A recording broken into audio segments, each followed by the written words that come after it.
आज आइटमटी हूँ मंदिर स्टाइल बेसन तरकारी। मंदिर मानक कौली भाव में बेसन तरकारी प्रस्तुत कराए आप वीडियो शेष पर्यंत देखिले जानीपारे। वीडियो जदि भल लगे लाइक कमेंट शेयर सब्सक्राइब करने बिल्कुल भूलिए। नुआ कहानी रो नुआ नायिका से मो पाई अनामिका नुआ बाटरे ता पाद टळमळ चली जाए एका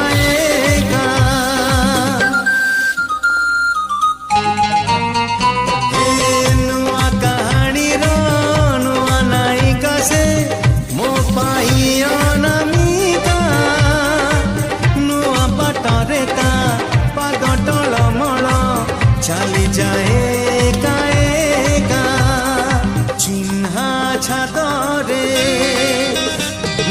चिन्हा छादरे अचिन्हा झियो टिकी